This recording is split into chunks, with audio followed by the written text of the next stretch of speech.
Boa noite, pessoal, que a paz do Cristo esteja em nossos corações. Nessa época tão festiva do ano, em que nós comemoramos, a passagem de um ano para o outro, e é incrível como que isso faz, como que sendo apenas uma data, sendo apenas um dia no calendário, a gente comemora tanto, a gente gera tanta expectativa, e isso é bom, né?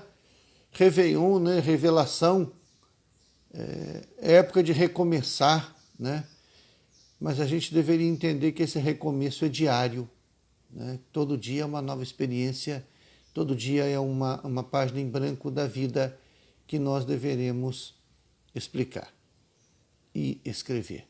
Hoje, no último encontro nosso das terças-feiras, nós vamos falar de um assunto bem interessante no capítulo 12 do livro Nossos Filhos São Espíritos, do Hermínio Miranda, onde ele intitula Conversando o que nos entendemos. Esse livro é dotado de muita coisa interessante e muita novidade que o Hermínio trouxe há 40 anos atrás, coisas que ainda não passam muito pelo crivo da nossa razão, mas talvez por falta do nosso conhecimento, talvez por falta de estudos mais aprofundados, mas a doutrina nos permite esta liberdade consciente de que nós podemos e devemos duvidar de tudo. Mas este capítulo em específico, o Hermínio ele trata de um assunto muito interessante, que ele vai tratar de alguns casos de lembranças reencarnatórias. Todos nós carregamos N lembranças reencarnatórias, Seja através de uma deformidade física, seja através de uma personalidade marcante, seja através de um trauma, seja através de uma fobia que nós não conseguimos explicar a origem, Nós atendemos um caso muito interessante uma vez de uma moça que tinha total fobia a baratas. Tem um nome específico para isso, mas era a tal ponto que ela chegava a desmaiar se uma barata se aproximasse dela, e talvez por capricho da vida, todo lugar que ela ia, a barata ia para o seu lado. Certa feita nós estávamos numa construção antiga e uma barata sentou no rosto dela. Ela desmaiou, entrou em pânico. E nós achávamos graça, coisa de adolescente, achávamos que era frescura, que era caso de milindres, E um centro espírita de Varginha, que tinha um trabalho muito interessante, comandada pelo senhor Tolstói, um homem fantástico, a quem eu tive o privilégio de conhecer, Leon Tolstói, junto com o seu Arthur Lima e o Custódio e outros companheiros valorosos, vô Júlio, vô Júlio, que saudade, vô Júlio. Mas fizeram um trabalho de hipnose e descobriram que esta menina que frequentava a Mocidade Espírita André Luiz na casa, ela, durante uma das suas existências, era uma senhora de escravos, muito rigorosa. E quando o escravo era pego roubando alimentos, ela mandava que esse escravo fosse amarrado no porão da casa, algemado, e que se derramasse mel no rosto do escravo. O mel atraía as baratas e o escravo morria, asfixiado ou com as suas entranhas cheias de inseto. E depois ela expunha aquele cadáver para servir de exemplo. Isso a culpou, embora ela mesma nunca tenha visto o resultado da sua obra, ela manteve esses registros e somente através da hipnose ela conseguiu o auto-perdão e conseguiu diminuir esta fobia. Hoje, deve estar com 55, 56 anos, nós não temos muito contato porque a vida a levou para longe, mas a última vez que conversávamos ela disse que ainda tem medo, mas que a fobia reduziu bastante. Então essas lembranças reencarnatórias vão estar sempre presentes porque fazem parte do nosso inconsciente, fazem parte das experiências que carregamos. Hermínio conta no livro de um menino que tinha pavor da sala de aula, fobia, e que só a presença da irmãzinha lhe dava uma certa tranquilidade, ao que foi dito aos pais que aquele menino, quando tinha a mesma idade, a escola em que frequentava num país europeu, pegou fogo e ele morreu queimado. O teto desabou sobre ele. Quando ele entrava na escola, vinha a lembrança reencarnatória. Outro caso de uma menina que tinha problema com os pés, um gênio forte, uma personalidade beligerante. E foi dito que ela era uma revolucionária francesa na época da ocupação da Primeira Guerra Mundial. E ela permaneceu e morreu por ter prendido o pé num buraco e caiu em cima de uma mina. Ambos os casos, a conversa, a sonoterapia ajudou muito, né? Nós não estamos dizendo que qualquer desvio de comportamento ou que qualquer gênio mais forte seja compromissos ou traumas reencarnatórios. Mas nós temos que considerar isso, principalmente nós espíritas. Nós temos que entender que muitas vezes os nossos filhos carregam lembranças reencarnatórias que começam a aflorar, principalmente aos 7 anos de idade, quando o espírito realmente assume a primeira fase da sua reencarnação. Tanto é que a criança muda de comportamento e depois ela vai mudar quando a glândula pineal entra em funcionamento aos 13, 14 anos. A glândula da reminiscência reencarnatória, a glândula do contato espiritual entra em funcionamento.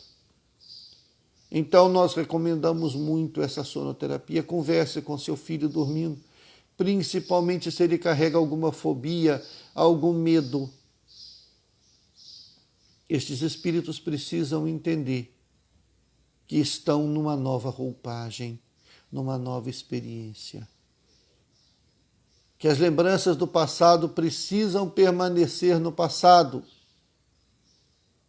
Que nós não podemos permitir que esses afloramentos deturpem a atualidade.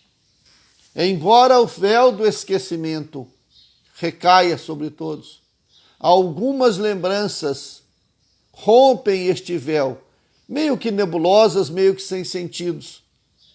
Ah, mas então vamos fazer hipnose. Não, não vamos fazer hipnose. A não ser com gente que saiba o que está fazendo. A não ser com gente que tenha um objetivo. A hipnose pela curiosidade é abrir uma caixa de Pandora. Não procure saber o que o seu filho fez na última encarnação. Procure saber o que ele veio fazer nesta. E torne-se um parceiro incondicional das suas experiências de vida. Se proponha a ajudar. A educação implica em fortes laços e fortes exemplos. Eu não fui um bom pai para a primeira filha, porque aprendi com ela. Não estou sendo um bom pai para o meu filho do meio e nem tampouco para a caçula, porque ainda sou um sujeito truculento. Ainda acho que se resolve as coisas na base da pancada. Esqueço do que o meu avô dizia, que se pancada endireitasse, prego não entortava. Mas na realidade, precisamos aprender. Precisamos dialogar, precisamos conversar. E nós, espíritas, precisamos entender que estamos lidando com seres milenares que carregam bagagens, que carregam reminiscências reencarnatórias que precisam ser trabalhadas. Observemos as tendências que os nossos filhos carregam e tomemos cuidado com o estilo de brinquedo, de música, de filmes que colocamos dentro das nossas casas. Tomemos cuidado com a educação que damos aos nossos filhos. A palavra atrai e o exemplo arrasta. Precisamos educar por ações e não por palavras. Precisamos educar com amor, pelo amor e para o amor.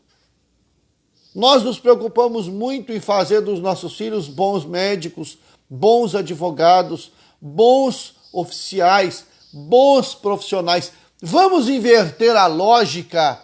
Vamos fazer dos nossos filhos médicos bons, advogados bons, oficiais bons, profissionais bons, porque a bondade precisa prevalecer. Tentemos educar de forma mais amena, conversemos sempre, dialoguemos sempre. Limite,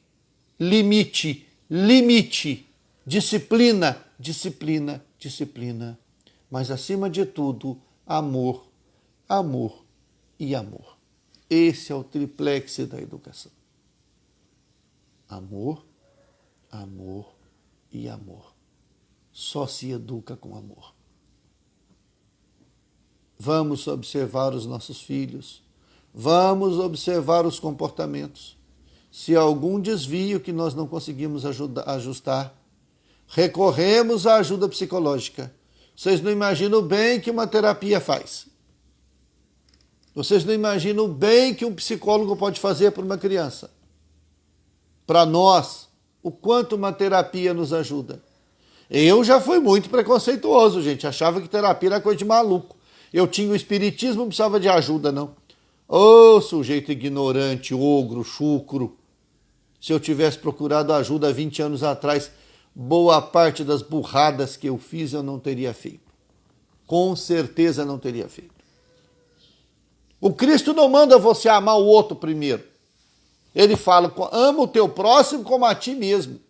Então o amor próprio ele é necessário. E eu só consigo mudar para ajudar o outro quando eu estou bem. Eu preciso me organizar para ajudar o outro. Eu demorei muito tempo para entender isso na minha vida, até na educação dos filhos. Como é que você vai educar um filho se você não é educado?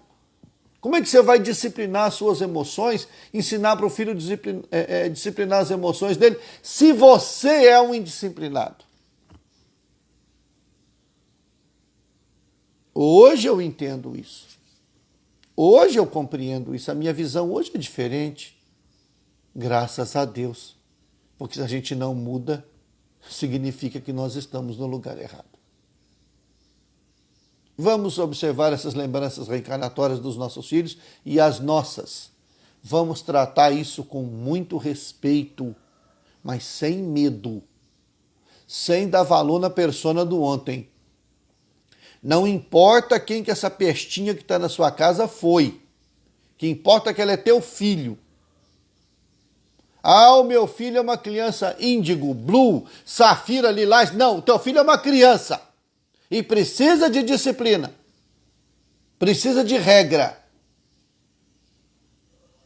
Essa história de que criança evoluída não precisa de educação. Ai, ai, ai. Criança sem regra é semente do acelerado. Criança sem regra não dá conta. Criança precisa de limite. Ela está construindo a persona de ontem, de hoje. E trazendo lembranças da persona de ontem para construir o ser do futuro. Então vamos agir, vamos educar, vamos observar os nossos filhos, vamos dialogar, vamos conversar, mas não vamos deixar de mostrar quem manda. Uma vez uma terapeuta educacional falou para mim, quando eu tivesse de chamar a atenção da minha filha, era para eu ficar nos olhinhos dela.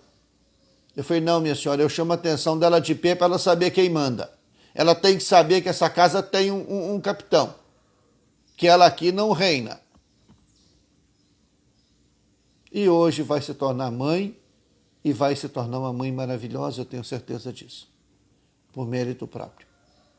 Portanto, meus amigos, vamos conversar, vamos nos entender, mas vamos impor limite. Vejo vocês na próxima terça-feira, rogando a Jesus que derrame sobre todos nós as suas bênçãos benditas.